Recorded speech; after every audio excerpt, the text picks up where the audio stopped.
Ladies and gentlemen, boys and girls, children of all ages, the Paul N Palz Podcast is brought to you by staying positive and never giving up. Bye. Here's your host, Paul, with special guest, Dan, the man, Dan. To you, the criterias that make a horror movie. Wow. That's a really good question. That's a really good question, bro. I feel like I don't even think I wanted to say it has to scare you, but I don't know if it does. I think a classic horror movie has a villain of some sort. Like there has to be a villain, right? I think for me, I tend to like the ones where I'm rooting for the good guy. And if you're rooting for the bad guy, it's usually on design, like I said, like plot twist, and he's actually not that bad, or you have empathy for him or something like him or her. But like, I think I would say, you know what? I'll go more specific. I'll say it should scare you. I'll say for it to be a horror movie, it should actually scare you to some degree where it pulls you into the movie where you care about the well-being of the characters. So that's as much as it needs to scare you. You don't need to shit your pants in the theater and go home and be afraid to go to sleep. It needs to just create enough fear that it pulls you in so that you give a fuck about the characters, whether they live or die. That's actually my definition. Okay, I like that definition. And to add to that, it doesn't, like you said, have to be a bloodfest. I feel like that is a staple of horror movies. When you go back to the beginnings of it, the Jasons, the Hellraisers, Hellraiser, that movie fucked me up as a kid because of all that gore. But then there are movies like, these aren't old school movies, but no, there's some old school movies they're not super gory. The slasher movies, Michael Myers wasn't that gory back then. If you watch it now, The Shining is one of those. So The Shining's not gory. So that was going to be my other point. It was, the blood slasher, Jason beheading and all this other shit. Like it's a staple of a horror movie, but I feel like the fear that can be created psychologically is as equally important to a good horror movie. Absolutely. And The Ring, I'm going to go back to it. The Ring is the best example. The Ring is rated PG-13. It is not rated R. So there's no gore in it. There's some scenes that will stay with you forever, right? Especially if you were fortunate enough to see it in a theater, or if you got it like that and you have a home theater, turn those speakers all the way up, keep your eyes glued to this big ass screen. But they did it and it was PG-13. It's very, very rare that a good horror movie is PG-13, only because you have less tools to create that fear, but it can still be done for sure. To prove my bitchiness to you, you're probably gonna laugh at me for this, but what was a psychological, non-bloody one that for one night mind fucked me, and I was in bed just like what was that noise? Again, don't judge me. No, but, I'm actually excited to hear what it is. The Blair Witch. Because bro, that movie's horrifying.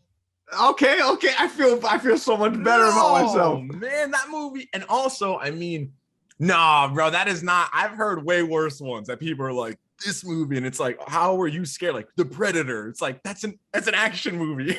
Maybe because it was filmed documentary style. Maybe because they put the actors out there and really didn't tell them anything, to the point that they thought that they were actually in danger. Kind of brought certain things out of them that maybe you can't act out. But the ending scene, when they find the house and like they hear voices and they're running toward a voice, and then they turn with the camcorder and you just see this one house that's up there. Yeah. I was like, yo, don't go in the house. And then they go in the house and they still hear these voices and they're just like, yeah, I'm coming for you. And then, you hear the stories of the Blair Witch, and then they're flying up and down these stairs, and then you see the little kid's handprints against the wall, and I'm just like, at that point, like I'm just holding on to my seat, like I'm getting closer to the edge. And then at the end scene, when the chick is facing the corner, and this is how I felt like a bitch at the movie theater, because and I've never done this, I'm a quiet, keep to myself person. I just observe and soak in. But when the ending of the Blair Witch came out, and she turned a corner, and her, her camera guy or her friend was just staring against the wall, and then poof, and then the camera drops. When they cut to black, in a whole packed movie theater, the only person that was audible was me, and I just said, "Oh shit!" And at that point, some people were kind of, then the lights come on, but you hear some people disappointed. Mm-hmm. I was just like, "What the fuck?" And that's when I was like, "Damn, was I that much of a bitch on it?" Because I said "holy shit" out loud, and I never do that, and people were just like, "That sucked," walking away. So this is one of the ones I love talking about, because I also saw it in the theater, and I also remember the crowd being like, "That was it," and I wasn't one of those people. And Blair Witch is one of those things that I don't know if it aged well. If you never saw it and you watched it now, it's probably not scary. But at the time, it was like the first movie that was like that. It was found footage that actually felt like found footage. I know for like the first couple days, people were like, "Is it real?" Like, Yeah. If you can get a movie to that like gets people to just think that, like, of course it's not real. It's a movie we're watching in the theater. But that was like a thing. People were going around like, "Yo, no, I think that's real. The Blair Witch is real." Or even if you could have that moment was we're watching this movie and you're kind of pretending that it could have been real. And you said it, bro. You said, "Don't go in there." You cared about the characters, right? Everyone wanted this big finale. People were mad at Inception too. People are fucking boring. That's what it is people want to know the ending. It happens all the time. Inception's one of the greatest movies ever. And it's not horror. Revolutionary. So good. Yeah. And they're like, "I just want to know, like, yo, use your brain." And there's so much horror that does that leads. Is there going to be a sequel? Is he dead? Is he not dead? What actually happened? And I don't know. I like it. I like to kind of make up my own version. Just like when you hear a song that you really like, you put yourself in that. The songs that we like to listen to are the ones that we can relate to, the ones that it felt like that song was either written by us or for us. And you make it your own story. If every artist came out and put out specific songs to their exact life, no one would be able to relate to it. Yeah. And I guess like you said, they did their job. Any movie in any genre or anything that just leaves it open-ended, that you now talk about it, or you think it went this way, you think it did its job. Yeah, there's movies that I've watched that I've left the theater being like, I did not like that movie. And I think about it for 2 weeks, and then I'm like, shit, I got to tell everyone that I told not to go see that movie that they should probably see it, because it was good enough that it stayed with me. You know what I mean? And as I thought about it, I was like, damn, why am I still thinking about this dumb movie? Like, I was bored in the theater. I thought I was bored. And then I watched it again, and it stays with you. And I'm like, damn, all right, maybe that movie was all right. Then I've had movies like that too, that like, I think grew on me after, where I like didn't even feel like and it pulled me in so much. And I'm now thinking about this shit 2 weeks after, I mean, I'm like, damn, what would I have done in that situation? Or, I like the Blair Witch, but I also like the Blair Witch when it came out. It's hard to recommend that to someone that, like I said, because I don't know if there's so many good found footage movies that wouldn't be anywhere if it wasn't for Blair Witch. I think Blair Witch kind of paved the way for that genre. I feel like that was the perfect storm. Like you said, when you had people questioning it if it was real, and it just became a hot topic debate whether it was actually real or not, and it being the first official one. And it also goes to show that you don't need a super big budget. It's all psychological. Paranormal Activity. Paranormal Activity. I think the budget was like $12,000. The guy that did it, or I think maybe a couple did it. I'm not sure. Here it is. Like, you could fact check me on this stuff, but I know that they used either the director or producer's actual house to film it. So they didn't have to rent a place. I think it's like one of, if not the most, as far as like turning a profit percentage wise to what the movie cost and what it made. It's got to be up there. At the time, it like blew all those out of the water, because it was like 12, I want to say less than 20 grand to be safe, maybe 16, 14 grand. And everyone saw that movie. Everyone that, a lot of people that movie made so much money and was super low budget. I think horror can get away with low budget movies more so than a lot of other genres, because it's hard to do a low budget action movie, right? Like, how are you going to do that? You don't have the budget to create those scenes.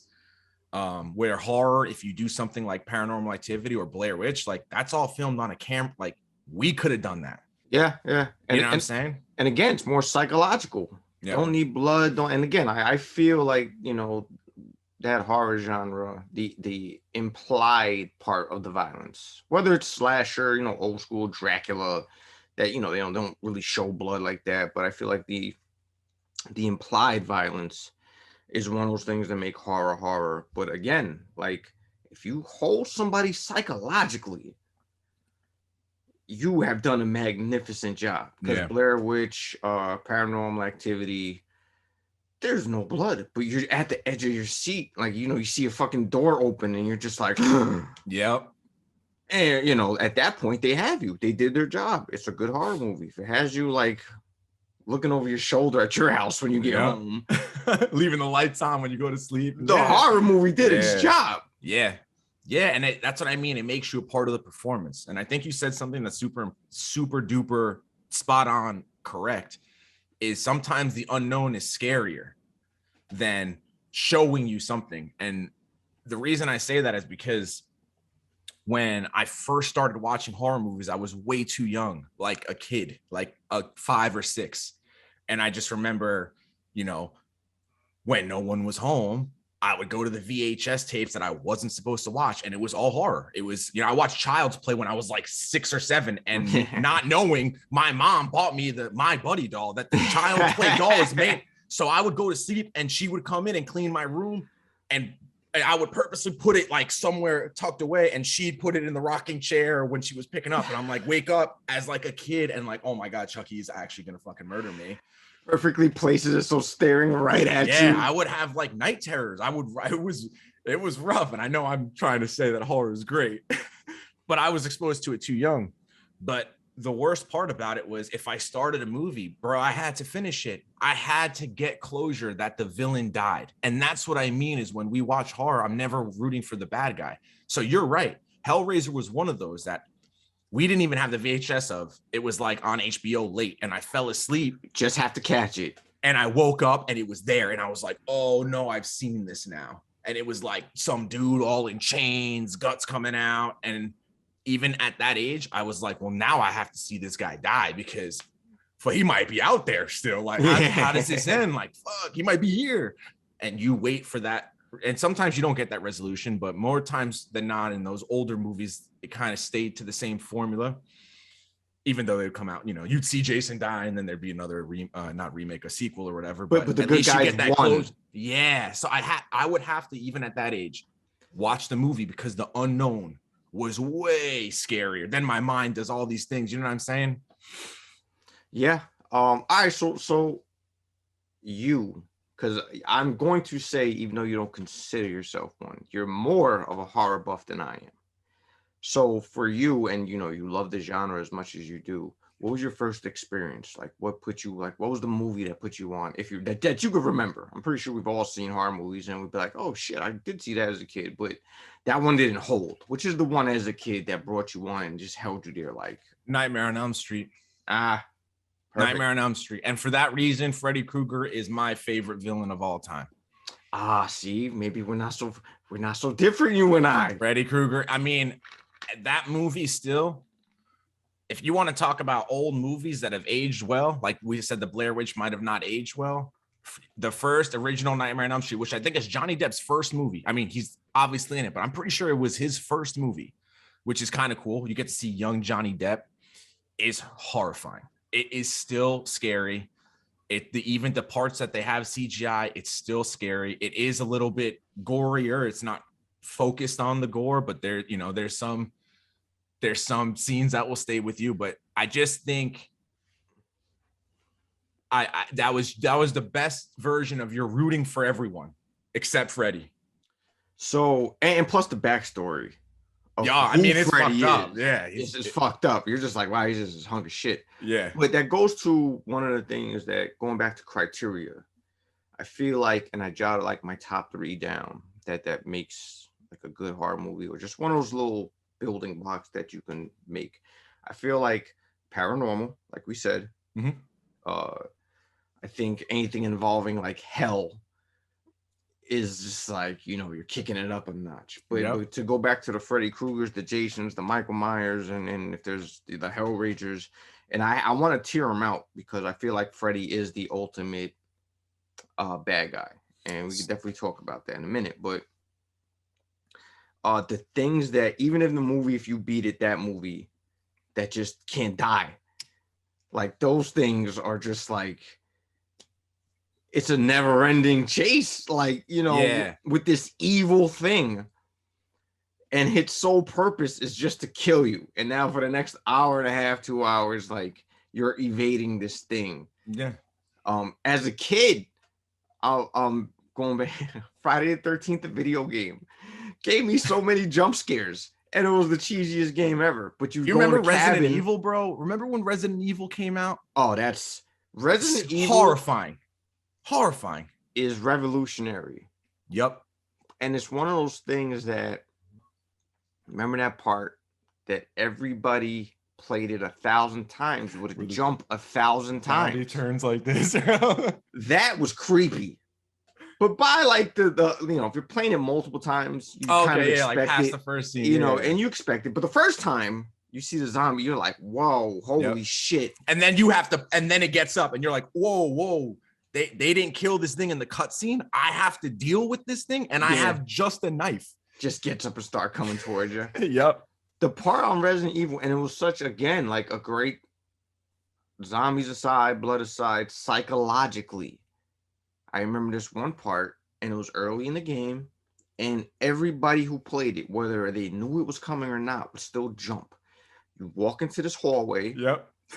And the music would die down. So automatically you're just like, some bullshit's about to happen. And the hallway looks like nothing's going to happen. I know exactly the part you're talking about. You start to creep up. Well, if you don't know, you start to run.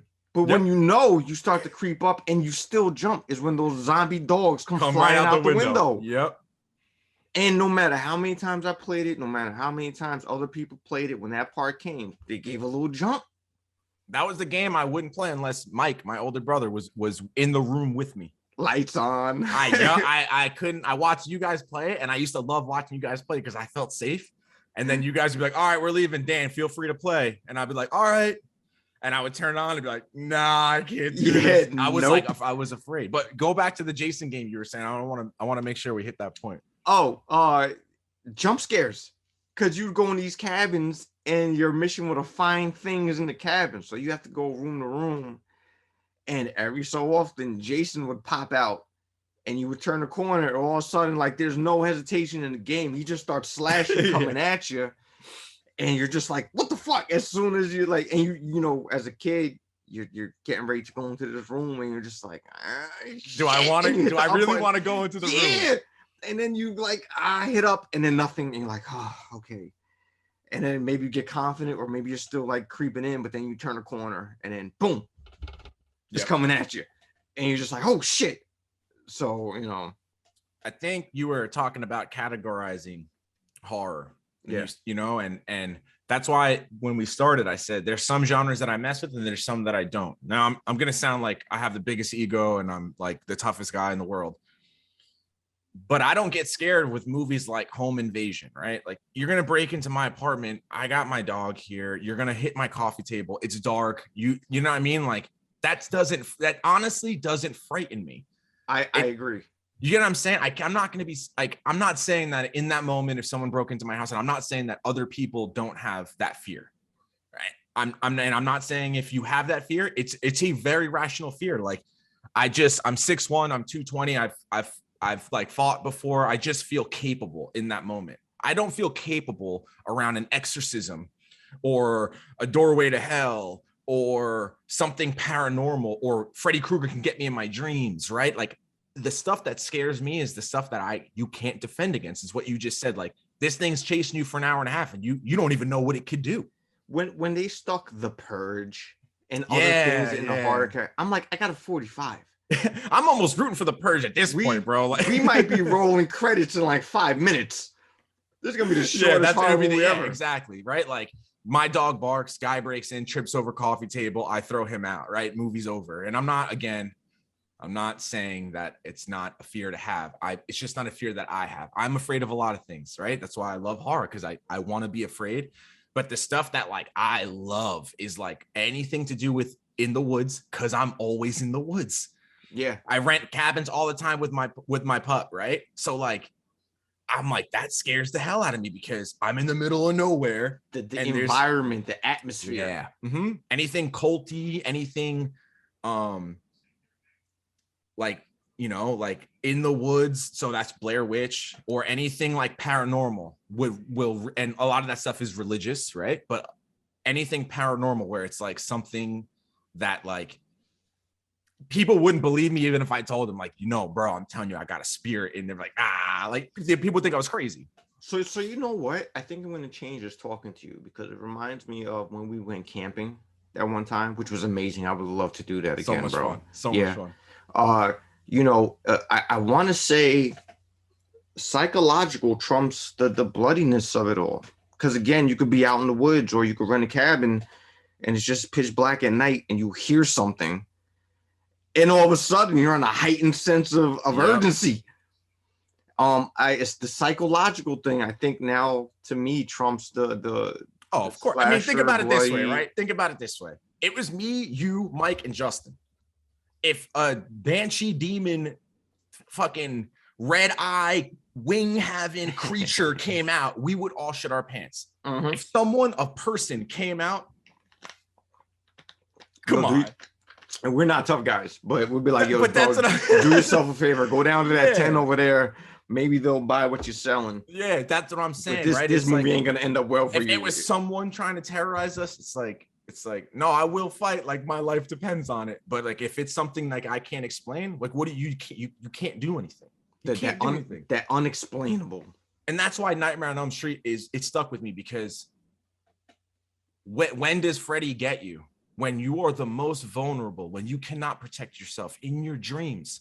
He's the actual boogeyman, right? Like it stuck with me as a kid because it almost made me afraid to go to sleep when I first watched it. So the added thing to that is it's double torture. He's fucking you up on both ends because you're doing everything in your power to stay awake. Yeah. And I think caffeine pills, like there was a movie like motherfuckers just burn themselves with a cigarette lighter to with a car cigarette lighter to keep stay awake. And you're just like, and you know, like sooner or later, whether exhaustion makes me pass out or I just get so tired, I say, fuck it. You now are fucked. And it's like dealing with a fucking evil wizard with claw hands, because it's a dream. Anything goes in a dream. So that to me, man, is why Krueger, like the double fucked of it all. Because in reality, where he can't touch you, he's still getting you. And then you go into his world and then you get clawed to death. Like, and I mean, like Robert Englund and like, dude, he's perfect. It's like Hugh Jackman as Wolverine. Like the dude looks like Wolverine. Like he actually looks like Wolverine. And I know Wolverine's not a real thing. Dude looks like Wolverine. Yeah, he defined what the character should look like. That's what I'm saying. It's like that dude is Freddy Krueger. You know what I mean? I'm sure he's a great. I've read, you know, people that met him and how much he loves it. He was on a lot of these documentaries that I watched. I still think I'd be a little like, if I shook his hand as like a fan, I would still be like, holy shit, dude, you're Freddy Krueger. Like to me, you're fucking Freddy Krueger. You caused so much terror in my, like his face caused so much terror in my, when I was like a little boy. He fit that shit to a T. He's legend. Yeah. He's definitely legend. Were there any ones in thinking about the horror genre that, because I want to go into like a kind of like a Mount Rushmore of horror. Freddy's on there. Freddy's on there. Like I have my list and Freddy's number one. Yeah. But did you ever like see anything that wouldn't be put on there but was just slept on? Like honorable mentions as far as like, damn, there's these, like that movie was crazy. There's a lot. Yeah. I mean, good for Jordan Peele for doing Candyman. I think the classic, the OG one was better. And I love Jordan Peele. And this is saying a lot. I think Candyman is I think the remake was really good. I also think it is his worst movie. But he sets the bar so fucking high. I think his movies are great. So I'm not taking anything away from it. But the original Candyman, I think not a lot of people have seen, even horror fans that I talk to. And Candyman was scary for so many reasons. That would be the second movie if we're going in order of like kind of what fucked me up as a kid, what stuck with me, what I appreciate though. Yeah, because I do love these movies now. Candyman is the original one. There's some scenes that haven't aged well. The CGI is a little goofy. Yeah. But we have seen Transformers that actually look like they're Transformers on a big screen. So like we're desensitized to some of this stuff. That movie's still scary. And that's another one that back then people were afraid to say Candyman in the mirror. That's like a Bloody Mary. People didn't want to mess with that. Yeah. It was like an actual thing. I didn't. With those old school movies, sorry to cut you off. Yeah. But with the old school movies, if you can get past what the CGI was back then and take the movie for what it's worth, you'll see the for lack of a better word, the beauty of it. Because again, like Candyman is one of those movies. I do think though that the ones that do it the right way, they still age well. I think that the CGI in Freddy Krueger, there's a scene, and I feel bad because I'm almost like, spoiler alert, if you haven't seen it by now, I'm not saying spoilers. If you haven't seen a 1980s, early 90s movie, like I don't know what to tell you. Some of them are late 70s. I got the dates on my leg. We just remember them. We think it's 90s because we grew up in the 90s watching them. But right. Yeah. There's a scene where one of the characters she's in bed dreaming and Freddy is dicing her up in the dream, and they show her in what's actually happening. And bro, she's hovering over her bed, doing all sticks to the ceiling, is moving all crazy and just getting diced up, and her blood's going everywhere. And it's horrifying still. Candyman is still scary. A good example of a movie that hasn't aged well, that it's goofy as fuck, but at the time it was scary, is It. If you watch the original It now, it's goofy. But if you keep going. Yeah, it's goofy. I think if you do it the right way, the CGI doesn't really matter. I think for people that would be afraid of a movie like The Shining, it's horrifying. That movie and it's a psychological part of it. And then there's movies like even the original Halloween, they can get away with it because they didn't try to overshow things, right? You'd see it's easy to kind of, even back then, fake a stab, and that's what he killed everyone with a knife. Not everyone, but he killed most people with a knife. So if you keep it basic, you can get away with it being low budget or don't have crazy CGI. So some of those movies still, even with what we have now, they're scary, man. They're still scary. When it comes to It, and maybe I fucked myself because I saw Killer Clowns from Outer Space before. That's a good movie, though. I like it is a good one. With the bubble. Time. They suck him out of the bubble, right? Yes. That is a good 80s like comedies, horror. I would still kind of put it horror-ish. Yeah. It's like more like a parody of a horror movie. But it still has horror things in it. Yeah. But I saw Killer Clowns from Outer Space, and then you see It. I don't have a problem with clowns. I know people go all batshit crazy and run the other way if they see a clown. Have you seen the remake? But I've seen parts that make me go, he's acting his ass off. Yeah, the remake is hard. It's scary. And that actor, I forgot what his name is. Oh my God, he's so good. The guy who plays Pennywise. Yeah. But that movie is very, very well done. And it's one of those things that it's the reason why you can't watch the old one. If you watch that one, and then you watch the old one, you're like, come on. There's like a scene in the old one. He comes out, there's a front flip. Like you would just be, this one is, he's horrifying. He's horrifying. What gets it for me, and I guess it's less CGI, but his mannerisms make you take a step back like, oh. His eye that wanders. Yeah. Is an actual thing. That's not CGI. That's his eye. Oh, okay. So what he told and this is true, you guys can fact check me on this one. He told the writer, director, someone that he has to focus very hard to keep his eye from wandering. And once they saw it, they said, no, do that. And it's one of the most menacing scenes and that's him doing that thing. His eye will naturally wander, where he drools and his eyes going this way. And it was like, holy shit, like that dude is acting his ass off. That is not CGI. As a character, the remake, he did a phenomenal job on that. I will say that. But I don't really have an issue with clowns. Like to me, it's in the horror genre. I don't get too freaked out about it. I remember one time, and this goes in. in my head, I'm sorry to cut you off. I have like 5 clown movies, and I'm like, I bet you this will change his mind. I'll put you to the clown challenge, bro. Let me know, man. Put me on.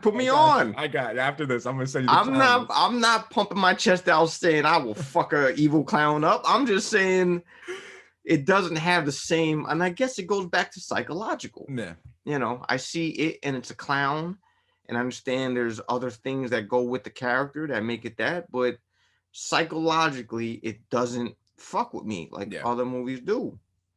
This is a slasher one. I remember sometime in the 2000s, I was home and just flicking through. It was like super late night, so you're just flicking through anything, and I found this movie. It was called Hatchet, and it was like a low budget. I think I've seen it. I want to Google it right now, but I don't want to. No, I'll talk. You look. It was like a low budget Jason kind of thing. It was in the bayou, and it was just this unstoppable force of a mutilated looking person, and that was a gore fest. There's 3 of them. The first one. I know they ended up because it became a hit. It became a cult classic. I've seen it on Shudder before. I have not seen it. I mean, there's Eli Roth, the guy who did Green Inferno. He did Hostel. He did Cabin in the Woods. I think I would consider Hostel a horror movie. Hostel is definitely a horror movie, but Eli Roth specifically, his niche is like that gore. It's very gory. I think Wrong Turn he does these weird, it's like, and some of his movies I mess with, but again, it's like, I don't want to feel grossed out, but also horror is personal to me. If the grossed out thing is what pulls people in and makes them feel that attachment, then I understand why someone would watch that, but that doesn't do it for me. It doesn't really make me afraid. It just makes me grossed out. I don't like watching, like I don't mind watching gory movies if it has an effect on the movie, but then some of them are just over the top and just gore for the sake of gore. And I watch a lot of different horror, bro. I really do. I appreciate the genre and what it's done for me. Like I appreciate it being able to actually seek some sort of release where I can zone out for an hour and a half. And God knows that we need that now in the past couple of years more than ever, just to kind of unplug or forget for just 1 second, and my phone's always in front of me and there's always constant distractions, and horror is the one thing that will force that flow out of me. It forces me to pay attention to everything that's happening. So I like to give it all a try. I would say, again, I don't think I'm an expert, but I would definitely say I'm an enthusiast. I love it. So I try to watch a lot of different stuff, but yeah, the super duper gory stuff, it's not for me, but I can understand how it would be for some people. If that's what it takes to pull you in, then. Well, I think that it's a pillar in not necessarily the main. The main foundation. If we were going to dice it up, there's definitely, I mean, there's like you said, the jump scares, the ritual or paranormal stuff, the slashers, and then the gory. Yeah.